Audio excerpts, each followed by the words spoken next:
Shares and dividend class 10th ICSE का एक बहुत इंपॉर्टेंट चैप्टर। बहुत ध्यान से सुनना, एक क्वेश्चन जरूर इसमें से आएगा एग्जाम में, 4 नंबर का कंफर्म आना ही आना है और हमने इसे अटेम्प्ट भी करना है। अब शेयर्स जो आपने वर्ड है ये सुना होगा सबने, ऐसा नहीं है कि किसी ने शेयर्स वर्ड सुना हो। अभी बात जैसे चल रही है कि शेयर घर में बात हो रही हो, आसपास बात हो रही हो, कहीं ना कहीं किसी से बात हो रही हो, तो शेयर्स वर्ड समझ आता है, जो कि रिलेट करता है किससे, स्टॉक मार्केट से हमारे। अब ये होता क्या है, स्टॉक मार्केट वगैरह क्या होती है। अब किसी ने एक बहुत बड़ी कंपनी इस्टेब्लिश करनी है, एक बहुत बड़ी कंपनी इस्टेब्लिश करनी है, तो कंपनी इस्टेब्लिश करने के लिए उसे क्या चीज़ चाहिए होती है, फंड्स की ज़रूरत होती है। तो कभी किसी के पास इतने फंड्स नहीं होते, तो वो क्या करता है, अपनी कंपनी का कुछ पार्ट क्या कर देता है, मार्केट में क्या कर देता है, दे देता है, इन्वेस्ट कर देता है। और उस पार्ट पे छोटे छोटे टुकड़ों में 1 से 100 जो भी रेंज होगी, उसकी प्राइस जो भी होगा, उन पार्ट्स को हम क्या कहते हैं, शेयर। वो अपने पार्ट को क्या कर देता है, कुछ पार्ट, जैसे कंपनी का, जैसे सपोज करो एक बहुत बड़ी कंपनी है, तो उसने 100 करोड़ की कंपनी है, उसने 20 करोड़ मार्केट में अपना दे दिया है ना। तो वो पार्ट, उस पार्ट में हमारे जैसे लोग क्या करते हैं, इन्वेस्ट करते हैं, उनको क्या कहा जाता है, शेयर होल्डर्स कहा जाता है। तो कुछ पार्ट, अब जैसे उन्होंने अपना कंपनी दे दी, इधर मार्केट में दे दी, तो हम उसमें पैसे लगाएंगे, वो पैसे कहाँ जाएंगे, उस कंपनी के पास जाएंगे।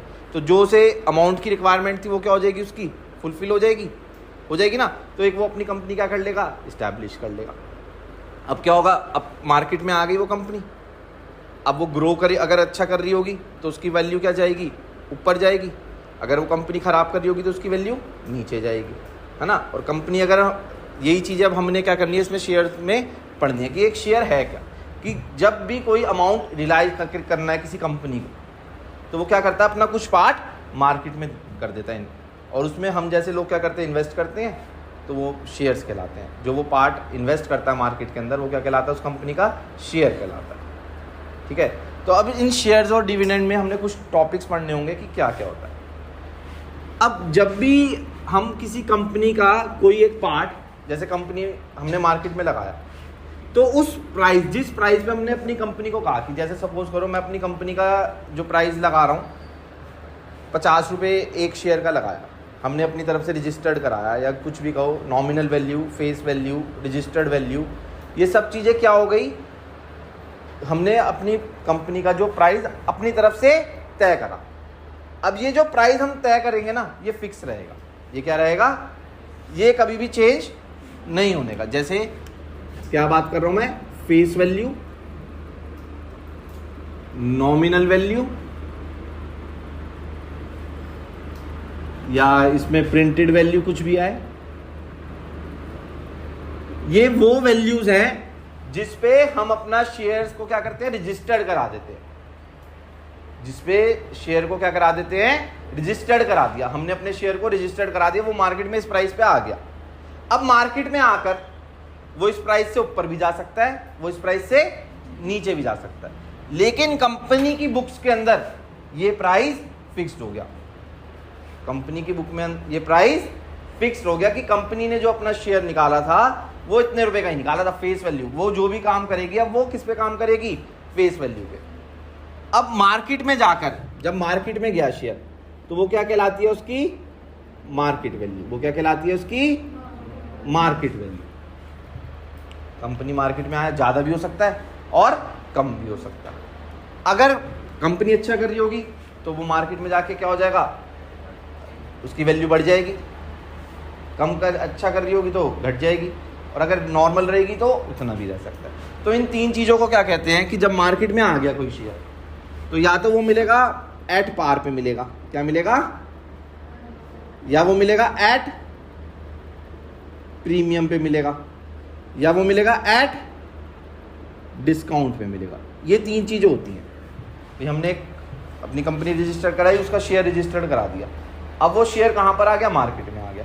अब मार्केट में आने से ये 3 चीज़ें होती हैं, या तो एट पार, या एट प्रीमियम, या एट। अब एट पार का मतलब क्या होता है, एट पार का मतलब होता है कि जब हमारी नॉमिनल वैल्यू इक्वल हो जाती है मार्केट वैल्यू के।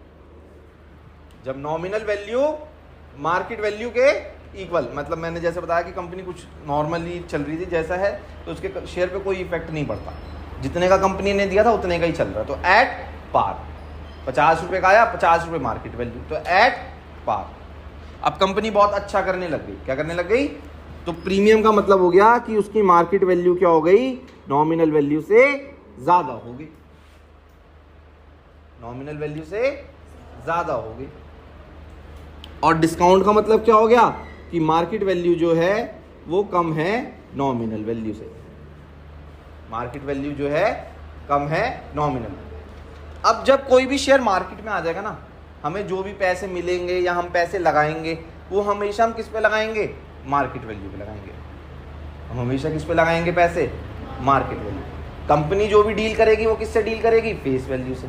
लेकिन हमने जो पैसा लगाना है या लेना है वो हम किस पे लगाएंगे, मार्केट वैल्यू पे। हमें नॉमिनल वैल्यू से कुछ लेना देना नहीं होगा। हम जो भी शेयर्स में पैसे लगाते हैं वो किस पे लगाते हैं, मार्केट वैल्यू पे लगाते हैं। मार्केट वैल्यू को कैश वैल्यू भी कहा जाता है, क्योंकि हम जितने भी पैसे लगाएंगे उस पर कैश भी कर सकते हैं, लगा जो भी है, ठीक है ना। तो मार्केट वैल्यू से हमें लेना देना है। तो हमें पता चल गया कि अगर सपोज करो किसी कंपनी की नॉमिनल वैल्यू 100 रुपीज़ है, कितने रुपए है, 100 रुपीज़ है नॉमिनल वैल्यू। ध्यान से आप एग्जाम्पल से समझो। नॉमिनल मतलब कंपनी ने रजिस्टर्ड करा लिया अपना शेयर, कितने रुपए का, 100 रुपीज़ का करा लिया। Nominal value, face value, printed value, registered value एक ही बात है ना। तो एक ही चीज़ से समझना कि चारों नाम अलग अलग है, काम एक ही है, ठीक है। तो नॉमिनल वैल्यू कितनी है हमारी, 100 रुपीज़। अब अगर वो मार्केट में आके एट पार बिक रहा है, क्या बिक रहा है, तो उसकी मार्केट वैल्यू कितनी होगी, 100 रुपीज़ होगी मार्केट वैल्यू। ये आपको समझना पड़ेगा कि एट पार का मतलब क्या है, कि उसकी मार्केट वैल्यू भी कितनी है, 100 रुपीज़ है। एट पार का मतलब सेम है दोनों। अगर हम कहें कि मार्केट में आकर market value at a premium of ₹20, premium of ₹20, premium of ₹20 का मतलब ये हो गया कि जो उसकी मार्केट वैल्यू है वो 20 रुपीज ज्यादा है नॉमिनल वैल्यू से, 20 रुपीज ज्यादा है नॉमिनल वैल्यू से। तो इसकी मार्केट वैल्यू कितनी हो जाएगी, 100 + 20 विच इज 120। अगर प्रीमियम होता 50 रुपीज का तो मार्केट वैल्यू कितनी हो जाती, अगर प्रीमियम होता 10% का तो जो 10% है ना वो किसका निकालेंगे हम, 10% नॉमिनल वैल्यू का। वो नॉमिनल वैल्यू कुछ भी हो सकती है, अगर परसेंटेज में है तो आपको उतना परसेंट किसका निकालना पड़ेगा, नॉमिनल वैल्यू का, और फिर ऐड करना पड़ेगा। समझ रहे हो मेरी बात, ये क्या चीज़ है, समझ आ रहा है मार्केट वैल्यू क्या चीज़ है। अगर कोई कहे कि at a discount of 15%, discount of 15%, तो इसकी मार्केट वैल्यू कितनी होगी, 100 - 15% ऑफ 100, तो कितना आएगा, 15 ही आएगा। तो 100 - 15 कितना हो गया, 85। 85 उसकी क्या होगी, मार्केट वैल्यू। बताओ ये चीजें समझ आ रही हैं, सबको समझ आ रही हैं। एट पार का मतलब क्या हुआ, क्या चीज सेम रहती है, नॉमिनल वैल्यू और मार्केट वैल्यू। एट प्रीमियम का मतलब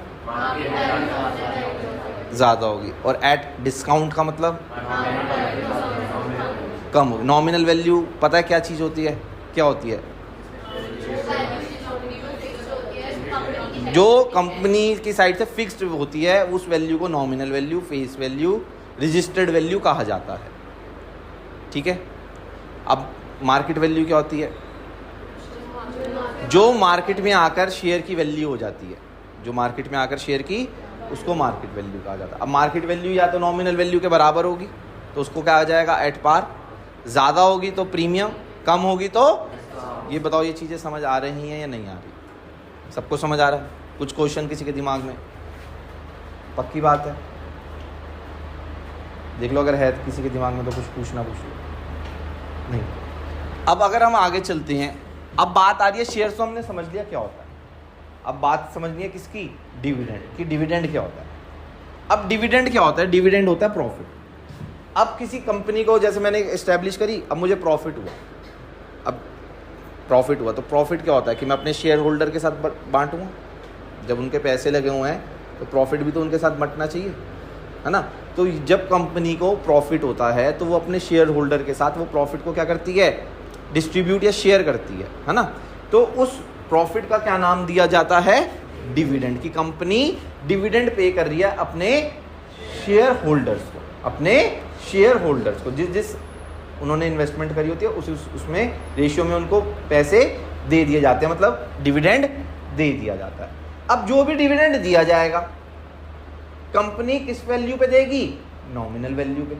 मैंने बताया ना कि कंपनी को सिर्फ लेना देना किससे है, अपनी नॉमिनल वैल्यू से। उसको लेना देना नहीं है किसी मार्केट वैल्यू से, किसी से। अब उसने अपना डिविडेंड बांटना है। सपोज करो उसे प्रॉफिट 10% का हुआ, कितने परसेंट का हुआ, तो वो जो पैसे देगी वो किस हिसाब से देगी, नॉमिनल वैल्यू के हिसाब से देगी। कितने के हिसाब से देगी, नॉमिनल। मतलब अगर उसे 10% प्रॉफिट हो रहा है, नॉमिनल वैल्यू 100 है, तो वो आपको कितने रुपए दे देगी, अगर आप पे एक शेयर है 10 रुपए आपको दे देगी। उसको मतलब नहीं है कि उसकी वैल्यू मार्केट वैल्यू 1000 रुपये है या 200 रुपये या 3, उसे लेना देना। अगर वो प्रॉफिट बांटेगी तो आपको ये चीज हमेशा ध्यान रखनी है कि जो भी डिविडेंड निकलेगा वो हमेशा नॉमिनल वैल्यू पे निकलेगा। हमेशा कंपनी जो भी डिविडेंड आपको देगी, प्रॉफिट देगी, वो हमेशा किस पे देगी, नॉमिनल वैल्यू पे। जो उसने वैल्यू रजिस्टर्ड कर रखी है उसी पे आपको देगी, जितना परसेंट भी हो रहा होगा, चाहे 10% हो, चाहे 20 हो, चाहे जितना भी हो, कंपनी हमेशा अपनी नॉमिनल वैल्यू पे आपको डिविडेंड देगी। समझ आ रही है। डिविडेंड पता चल गया क्या है सबको, क्या होता है डिविडेंड, प्रॉफिट। जो कंपनी को प्रॉफिट होता है उसको हम डिविडेंड, वो अपने शेयर होल्डर से क्या करती है, बांटती है, उसको हम क्या कहते हैं, डिविडेंड। ठीक है जी। अब मैंने बताया डिविडेंड वो हमेशा किस पे बांटेगी, अपनी नॉमिनल वैल्यू। किस पे, नॉमिनल। अब इस पे कुछ ना देखो वो बनते हैं, फॉर्मूलेज बनते हैं। क्या बनते हैं, या तो तुम फॉर्मूले लर्न कर लो या कंसेप्ट लर्न कर लो। अब देखो कंसेप्ट क्या, ध्यान से समझना बहुत ज़्यादा। अगर तुम्हारी समझ में आ जाए तो मुझे बता देना कि हिंदी सर हमें समझ आ गया, आप फॉर्मूले मत लिखो, नहीं तो आप खुद फॉर्मूले भी बना लोगे। अब देखो क्या चीज़ है, अगर मैं कहूँ एक शेयर की मार्केट वैल्यू 20 रुपये, कितने रुपए है। अब मैंने इसके 50 शेयर खरीदे, कितने शेयर्स खरीदे, 50 शेयर्स खरीदे। 20 रुपये एक शेयर की मार्केट वैल्यू है, मैंने 50 शेयर खरीदे, तो मैंने कितना सम इन्वेस्ट करा, 1000 रुपये। कैसे पता चला, भाई वही है ना, एक चॉकलेट 10 रुपये की, 10 चॉकलेट कितने रुपए की, 100 रुपये की। वही तो केस है इसमें। तो अब कोई कहे कि नहीं जी भैया सम इन्वेस्टेड का फॉर्मूला लिखवाओ हमें, तो हम तो सम इन्वेस्टेड का फॉर्मूला लिखेंगे। लिखो भैया सम इन्वेस्टेड का formula, number of shares into, बन गया फॉर्मूला। लो जी फॉर्मूला बन गया आपका, आपने फॉर्मूला लर्न करना था, लो बन गया फॉर्मूला, कोई दिक्कत थोड़ी है, पक्की बात है। अब कोई मुझसे कहे कि मैंने सम इन्वेस्ट कर दिया 1000 रुपये, कितने रुपए इन्वेस्ट कर दिए, ऐसा ही मैंने सम इन्वेस्टेड है 1000 रुपये, और मार्केट वैल्यू है शेयर की 50 रुपये। मार्केट वैल्यू कितनी है, तो मैंने कितने शेयर्स खरीद लिए, कैसे पता चल रहा, डिवाइड। अब नंबर ऑफ शेयर्स का मामला बनाना है तो बनाओ जी भैया, लो आप फॉर्मूले बनाते रहो, हम लिखते रहेंगे। नंबर ऑफ शेयर्स क्या हो जाएंगे, sum invested upon market value of 1 share, market value of, ये हो गया। अब कभी कोई बार कोई कह देता है कि ऐसे कह देते हैं, थोड़ा क्वेश्चन चेंज करके, कि आपको टोटल प्रॉफिट हुआ शेयर से 1500 रुपये का। टोटल प्रॉफिट कितना हुआ, 1500 रुपये का टोटल प्रॉफिट, और एक शेयर पे आपका जो प्रॉफिट आया, एक शेयर पे जो प्रॉफिट आया वो था आपका 100 रुपये। एक शेयर का प्रॉफिट 100 रुपये था, टोटल प्रॉफिट 1500 रुपये था। तो आप पे कितने शेयर्स थे कंपनी के, 15 शेयर्स थे। पता चल रहा है कैसे, डिवाइड। तो नंबर ऑफ शेयर एक और बन सकता है फॉर्मूला, कि total profit upon profit on, ये भी बन सकता है।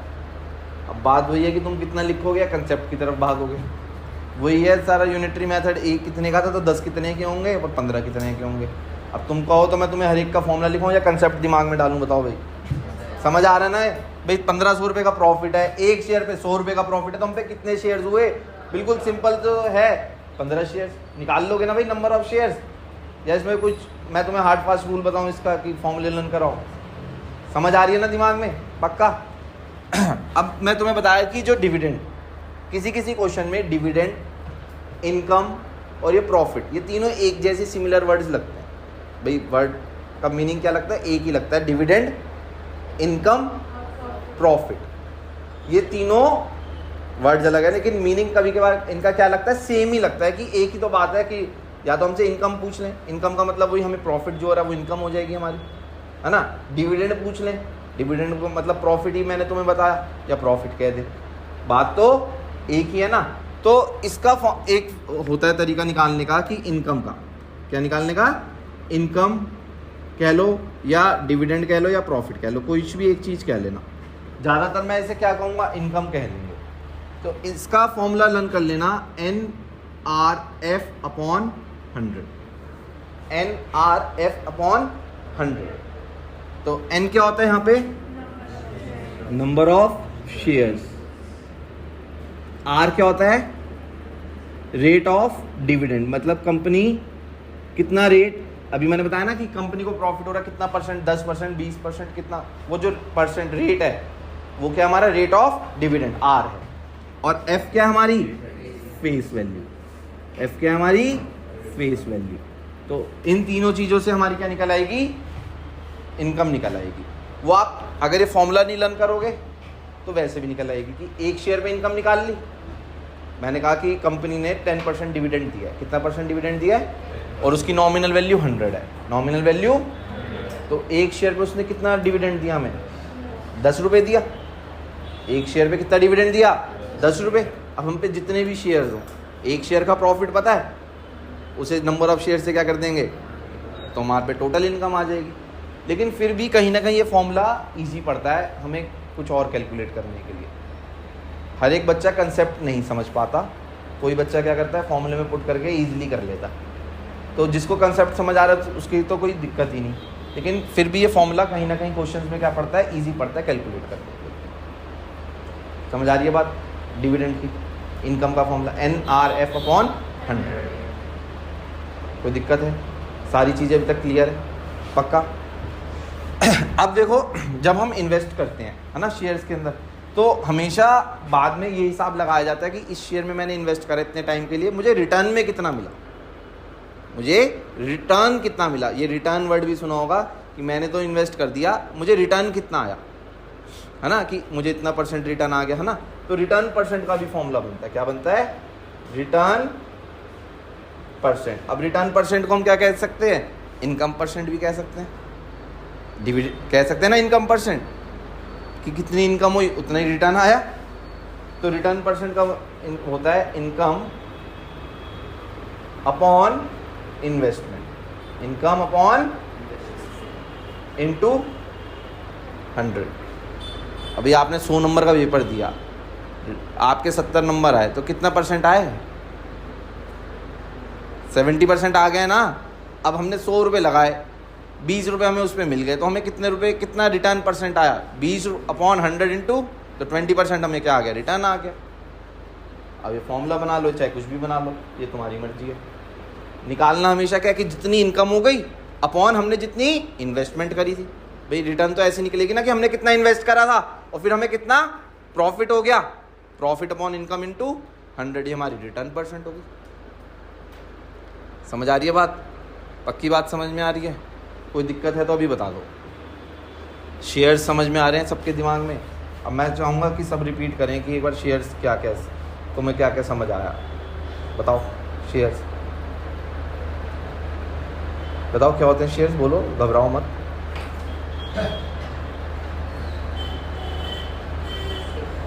मैं पर्टिकुलर नाम बोलूँ तभी बोलोगे?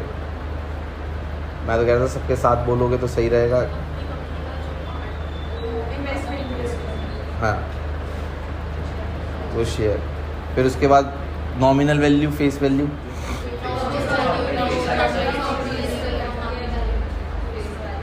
फिर वो माल। अब market value at par, at premium और एट पार का मतलब, और प्रीमियम का मतलब, और डिस्काउंट का मतलब, डिविडेंड का मतलब क्या होता है? प्रॉफिट जो कंपनी को होता है वो शेयर अपने होल्डर्स के साथ करती है। तो ये फॉर्मूला समझ आ गया सम इन्वेस्टेड का। हाँ, इनकम तो हमारा जो प्रॉफिट वो कंपनी किस पे दे रही है हमें? इनकम हमने जो कहा ना, इनकम हमने इनकम अपॉन इन्वेस्टमेंट करा, इसमें फेस वैल्यू तो हमने लिखी नहीं कहीं पे भी। ये तो हमने डिविडेंड लिखा है, डिविडेंड लिखा है। कभी कभी डिविडेंड को इनकम या प्रॉफिट भी कहा जाता है। मैंने कहा ना कभी किसी केस में कहा जाता है। लेकिन इनकम अगर वैसे देखा जाए, इनकम की बात करी जाए, अगर प्रॉपर इनकम करी जाए, तो वो इनकम ये भी हो सकती है हमारी कि एक तो डिविडेंड से जो मिली इनकम है ना, प्लस हमने शेयर खरीदा 100 रुपये का, बेचा 120 रुपये का, तो वो 20 रुपये भी हमारी किस में जुड़ जाएंगे? इनकम में जुड़ जाएंगे, वो भी हमारे प्रॉफिट में जुड़ जाएंगे, है ना। लेकिन डिविडेंड के अंदर वो चीज़, तो कभी कभी किसी क्वेश्चन में डिविडेंड और इनकम क्या हो जाते हैं? सेम हो जाते हैं। इसलिए मैंने ये लिखा है। फॉर्मूला वैसे पर्टिकुलरली डिविडेंड का ही है। ये फॉर्मूला जो पर्टिकुलर है किसका है? डिविडेंड का। मैंने कहा किसी किसी क्वेश्चन में ये सिमिलर हो जाते हैं। मैंने पहले भी ये चीज़ कही है कि इनकम, प्रॉफिट और डिविडेंड ये तीनों एक जैसे सुनने में वर्ड हैं, ये कभी कभी सेम हो जाते हैं। लेकिन रिलेशन डिविडेंड का तो प्रॉफिट से हो गया, और इनकम भी किसी किसी केस में डिविडेंड का ही काम करती है कि डिविडेंड से जो इनकम मिल रही है वो निकालनी होती है। क्वेश्चन में लिखा होता है कि डिविडेंड से जो हमें मिल रहा है वो निकालनी होती है। लेकिन कायदे में जो इनकम हम बात करेंगे, कायदा जो कहता है वो ये कहता है एक तो शेयर से जो डिविडेंड मिल रहा है वो प्रॉफिट हो गया, प्लस आपने खरीदा शेयर 100 रुपये का, बेचा 120 रुपये का, तो वो जो 20 रुपये वो भी तो आपका प्रॉफिट है, वो भी आपके किस में जुड़ेगा? इनकम में ही जुड़ेगा। तो इसीलिए रिटर्न परसेंट जो निकाली जाती है वो इनकम अपॉन इन्वेस्टमेंट निकाली जाती है, डिविडेंड से नहीं निकाली जाती। इसी वजह से, क्योंकि इनकम में हमारा प्रॉफिट भी जुड़ जाता है, डिविडेंड भी जुड़ जाता है, प्लस जो हम बेचते हैं शेयर्स को, जो ज़्यादा वैल्यू मिलती है वो भी हमें इनकम में जुड़ती है। तो इसलिए रिटर्न हमेशा इनकम अपॉन इन्वेस्टमेंट से निकाली जाती है। सर, एक शेयर पे जो भी हमारा प्रॉफिट हुआ, जैसे 100 रुपये का शेयर है, 20 रुपये का प्रॉफिट हुआ, तो सर जो प्रॉफिट हुआ पूरा हमारा डिविडेंड में जुड़ा है? नहीं, वो डिविडेंड में नहीं, वो इनकम में जाएगा। आपका डिविडेंड भी इनकम में जाएगा। आपको जो मतलब 20 रुपये का, वो तो ऐसा वो नहीं है, वो तो फिर अलग इसके लॉस हो जाते हैं। वो तो गवर्नमेंट भी लेगी, टैक्स लेगी इस पर, वो तो फिर स्टॉक मार्केट पढ़नी पड़ेगी। क्या चीज़? कंपनी तो 20 रुपये देगी तुम्हें, लेकिन जब तुम्हारे अकाउंट में आएंगे वो 20 रुपये नहीं आएंगे, वो कटा के कुछ जो भी आएगा वो आएगा, वो एक अलग वो मैटर हो गया। वो तो पूरा स्टॉक तुम्हें पढ़ना पड़ेगा, मार्केट की क्या चीज़ है। अभी तो हम सिर्फ ये पढ़ रहे हैं कि हमें 20 रुपये प्रॉफिट हो, 20 रुपये हमने मान लिया हमारे अकाउंट में आ गए, हमारी इनकम में जुड़ गए वो 20 रुपये, ठीक है ना। वो इनकम में 20 रुपये जुड़ गए, बाकी वो तो एक अलग हिसाब होगा कि टैक्स वैक्स का जो भी होगा वो तो एक अलग पूरा पढ़ना पड़ता है टैक्स तुम्हें। तो जो भी लेगा कॉमर्स और टैक्सेशन या स्टॉक्स के बारे में पढ़ेगा तो वो अच्छा। हाँ, वो तो होगा, ऑब्वियस सी बात है, डिस्काउंट वो हो जाएगी ना। हमने कोई शेयर खरीदा 100 रुपये का, हाँ, कंपनी का कोई दे तो लिखा होता है स्टॉक मार्केट हाई रिस्क, अपने रिस्क पे लगाने लिखा तो होता है ये सारी चीज़ें। इसमें कंपनी का कोई नहीं, कंपनी में तुमने लगा तो रखे हैं वो पैसे।